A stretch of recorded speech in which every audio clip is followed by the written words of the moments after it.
யூடியூப்ல நீங்க அப்லோட் பண்ற வீடியோஸ்க்கு உங்க சப்ஸ்கிரைபர் கிட்ட சரியா நோட்டிஃபிகேஷன் போகலையா? ஸோ அதுக்கு ஒரு 3 காரணங்கள் இருக்கு. 3 முக்கியமான காரணங்கள் இருக்கு.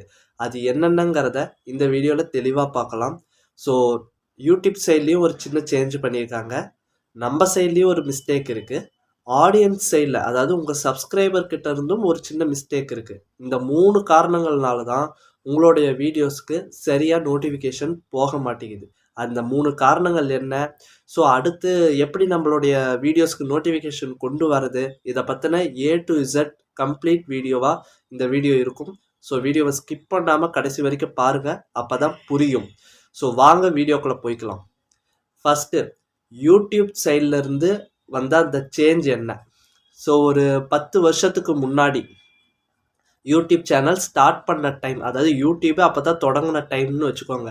அந்த டைமில் யூடியூப்பில் வியூவர்ஸும் கம்மி, யூடியூப்பில் கிரியேட்டர்ஸ் அதை விட கம்மி.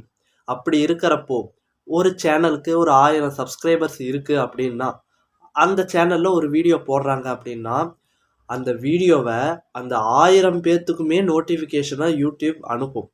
அந்த 1000 பேரும் அந்த வீடியோவை பார்க்குற வரைக்கும் ரிப்பீட்டடாக கூட, அதாவது தொடர்ச்சியாக கூட நோட்டிஃபிகேஷன் அனுப்பும். அப்படி தான் ஃபஸ்ட்டு இருந்தது. அதனால் starting time YouTube channel growth பண்ணுறது ரொம்பவே ஈஸியாக இருந்தது. அப்படியே கட் பண்ணால் 10 வருஷத்துக்கு அப்புறம் இப்போ யூடியூப்பில் வியூவர்ஸை விட கிரியேட்டர்ஸ் அதிகமாயிட்டாங்க.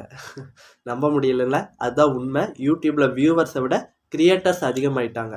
அதனால் என்ன ஆகுதுன்னா, நிறையா ஒருத்தர் மல்டிபிள் சேனல்ஸை சப்ஸ்கிரைப் பண்ணி வச்சுருக்காங்க. அப்போ ஒருத்தருக்கு ஒரே டைமில் ஒரு 10 சேனல் நோட்டிஃபிகேஷன்லாம் ஒன்றும் அனுப்ப முடியல.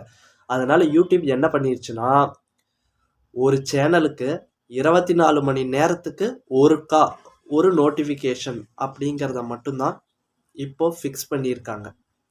புரிஞ்சுதுங்களா? அதாவது நீங்கள் எந்த கேட்டகரி சேனலாக இருந்தாலும் ஓகே, உங்களுக்கு 24 மணி நேரத்துக்கு ஒருக்கா ஒரு நோட்டிஃபிகேஷன் அப்படிங்கிறது மட்டும்தான் இப்போ யூடியூப் எல்லா சேனலுக்குமே கொடுக்குது. ஓரளவுக்கு நீங்கள் பெரிய சேனலாக இருக்கிற பட்சத்தில் ஒரு 2 நோட்டிஃபிகேஷன்லேருந்து 3 நோட்டிஃபிகேஷன் வரைக்கும் சென்ட் பண்ணும். ஆனால் பொதுவாக ஒரு நோட்டிஃபிகேஷன், அதுவும் 24 மணி நேரத்துக்கு ஒருக்கா ஒரு நோட்டிஃபிகேஷனுங்கிறத மட்டும்தான் இப்போ யூடியூப் எல்லா சேனலுக்கும் கொடுத்துக்கிட்டு இருக்குது. அதனால் நோட்டிஃபிகேஷன் யூடியூப் சைட்லேயே கம்மியாக இருக்குது. இந்த ஒரு நோட்டிஃபிகேஷனையும் நீங்கள் சரியாக பயன்படுத்தணும். நீங்கள் உங்கள் வீடியோ 24 மணி நேரத்துக்கு ஒருக்கா நீங்கள் வீடியோஸ் அப்லோட் பண்ணணும். நீங்கள் ஷார்ட்ஸு எடுத்தோடனே ஷார்ட்ஸு, லைவு, என் கம்யூனிட்டி போஸ்ட்டு இந்த மாதிரி அப்லோட் பண்ணிங்கன்னா அதுக்கே அந்த ஒரு நோட்டிஃபிகேஷன் சரியாக போயிடும். நீங்கள் உங்கள் சேனலில் இருக்கிற வீடியோஸை ப்ரமோட் பண்ணணும். அதுக்கு தான் அந்த நோட்டிஃபிகேஷனை நீங்கள் பயன்படுத்தணுமே தவிர ஷார்ட்ஸு, லைவுக்கு தயவு செஞ்சு பயன்படுத்தாதீங்க.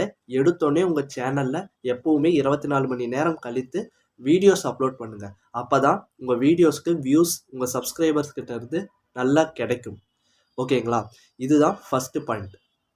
2வது பாயிண்ட் என்னங்கிறத இப்போ பார்க்கலாம். 2வது நம்ம சைடில் இருந்து வர மிஸ்டேக்.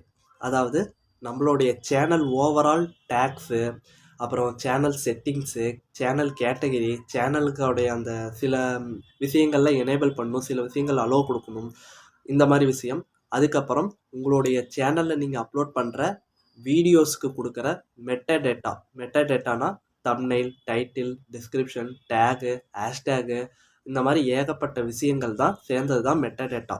இதெல்லாம் ஒவ்வொரு வீடியோவுக்கும் உங்கள் கண்டென்ட்டுக்கு ரிலேட்டடான டேகு, ஹேஷ்டேகை கொடுக்கணும். உங்கள் கண்டென்ட்டுக்கு ரிலேட்டடாக இல்லாத ஹேஷ்டேக் டேகும் கொடுக்கறதும் ப்ராப்ளம் தான். ஸோ இந்த மாதிரி எல்லா விஷயங்களும் நீங்கள் சரியாக பண்ணுற பட்சத்தில் உங்கள் சேனலை சப்ஸ்கிரைப் பண்ணாமல் உங்கள் கண்டென்ட்டை பார்க்குறவங்களுக்கே உங்கள் சேனல் நோட்டிஃபிகேஷன், அதாவது உங்கள் வீடியோ நோட்டிஃபிகேஷன் போகும்.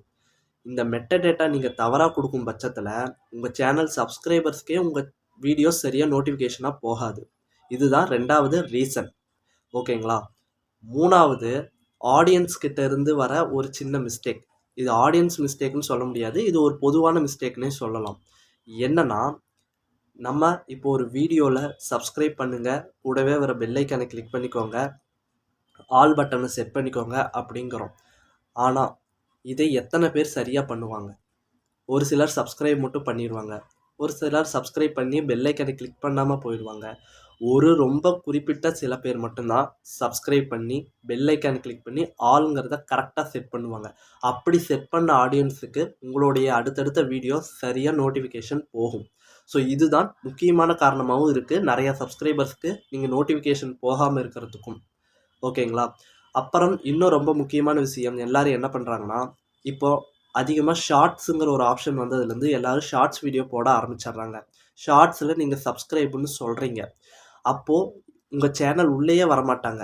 உங்கள் சேனலோடைய அந்த ஹேண்டில் பக்கத்திலேயே சப்ஸ்கிரைபுங்கிற ஒரு பட்டன் இருக்கும். நீங்கள் சொன்னோடனே உடனே சப்ஸ்கிரைப் மட்டும் பண்ணிடுவாங்க.